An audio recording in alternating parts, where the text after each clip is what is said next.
Hello friends, அனைவரும் நலம் தானே? இன்றைக்கி நம்ம சேனலில் 28வது நட்சத்திரத்தை பற்றி தான் பார்க்க போகிறோம். எல்லாருக்குமே 27 நட்சத்திரங்கள் பற்றி தெரிந்திருக்கும். நாம் அனைவருமே இந்த 27 நட்சத்திரத்தில் ஏதாவது ஒரு நட்சத்திரத்தில் பிறந்திருப்போம்.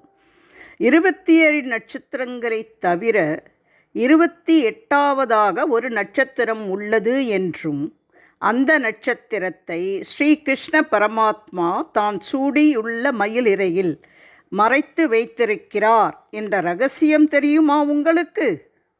அது எந்த நட்சத்திரம்? அந்த நட்சத்திரம் எப்பொழுது தோன்றும்?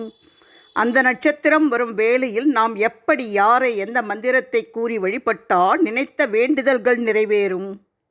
மண்ணை தொட்டாலும் பொன்னாகும் என்பதைத்தான் இந்த பதிவில் நம்ம பார்க்க போகிறோம்.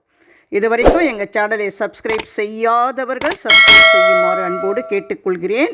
இந்த பதிவை முழு விவரங்களையும் தெரிந்து கொண்டு எங்கேயும் ஸ்கிப் பண்ணாமல் அனைவரும் பார்க்க வேண்டும். வாங்க நம்ம வீடியோக்குள்ளே போகலாம். சாதாரணமாக மாதம் ஒரு முறை அல்லது 2 முறை இந்த அபிஜித் நட்சத்திர நேரம் வரும். அந்த வகையில் இந்த வைகாசி மாதத்தில் 18/5/2025 மே மாதம் 18ஆம் தேதி ஞாயிற்றுக்கிழமையன்று இந்த அபிஜித் நட்சத்திர நேரம் வருகிறது. உத்திராடம் மற்றும் திருவோணம் நட்சத்திரத்திற்கு இடைப்பட்ட 24 நிமிட காலத்தை தான் நம்ம அபிஜித் நட்சத்திர நேரம் என்று சொல்கிறோம். மே 18ஆம் தேதி மாலை 6:40 மணியிலிருந்து 7:04 மணி வரை அபிஜித் நட்சத்திர நேரம், அதாவது 24 நிமிடங்கள். இந்த நேரத்தை நம்ம தவறவிடக்கூடாது. ஏன்னா இந்த அபிஜித் நட்சத்திரம் இருக்கக்கூடிய 24 நிமிடத்தில் நாம் இறைவனிடம் என்ன பிரார்த்தனை வைத்தாலும் அது அப்படியே கூடிய விரைவில் நடக்கும் என்பது உறுதி.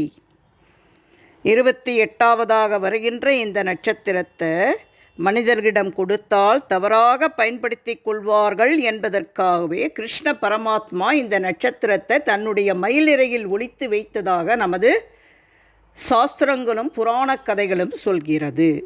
இந்த அபிஜித் நட்சத்திர நேரத்தில் பூஜை அறையில் விளக்கேற்றி கீழ்கண்ட மந்திரத்தை 3 முறை சொல்லி வழிபட வேண்டும்.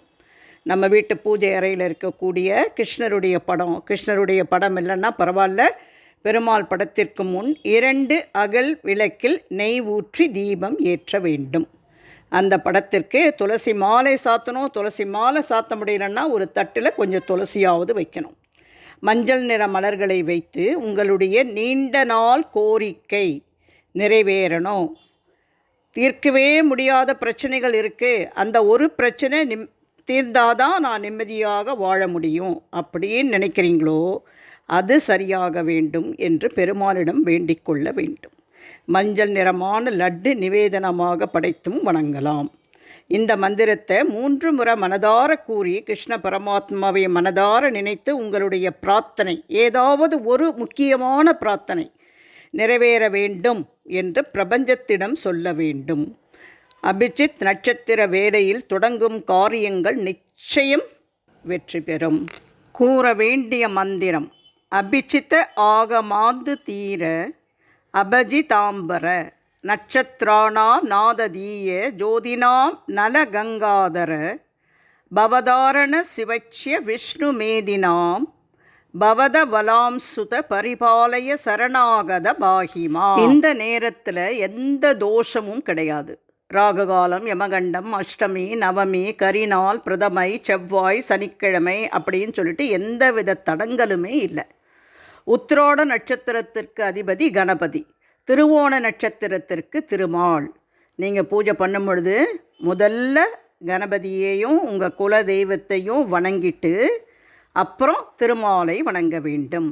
இவங்களை வணங்கி முதல் முறையாக அபிஜித நட்சத்திர நேரத்தில் என்ன பிரார்த்தனையை நீங்கள் செய்கிறீர்களோ அந்த பிரார்த்தனை நிறைவேறும் வரை அடுத்தடுத்து வரக்கூடிய அபிஜித் நட்சத்திர நேரத்தில் அதே பிரார்த்தனையை வச்சு தான் நீங்கள் பூஜை செய்து வணங்கணும். நீங்கள் எந்த வேண்டுதல் வைத்திருக்கிறீர்களோ அது சம்பந்தப்பட்ட மந்திரங்களை சொல்லியும் வழிபடலாம். இந்த 24 நிமிடம் உங்களுடையது. உங்கள் மனதை ஒருநிலைப்படுத்தி இந்த 24 நிமிடத்தில் இந்த பிரபஞ்சத்திடம் முழு நம்பிக்கையோடு உங்கள் பிரார்த்தனையை சொல்லி நிறைவேற்றிக் கொள்ளுங்கள். இந்த பதிவின் மூலம் ஞாயிற்றுக்கிழமையன்று மே 18ஆம் தேதி வரக்கூடிய 24 நிமிடங்களில் அப்படி என்ன ரகசியம் பொதிஞ்சிருக்கு, எப்படி வழிபட்டால் நம் வேண்டுதல் விரைவில் நிறைவேறும் என்பதை அனைவரும் தெளிவாக தெரிந்து கொண்டிருப்பீர்கள் என்று நினைக்கிறேன். இந்த பதிவு மிகவும் பயனுள்ள பதிவாக இருப்பதால், அனைவருக்கும் பயன்படும் விதத்தில் இருப்பதால் உங்கள் உற்றார் உறவினர் நண்பர்களுக்கு மறக்காமல் ஷேர் பண்ணுங்கள். வேறு ஒரு சிறப்பான பயனுள்ள பதிவோடு உங்களை சந்திக்கும் வரை விடைபெறுகிறேன். நன்றி, வணக்கம்.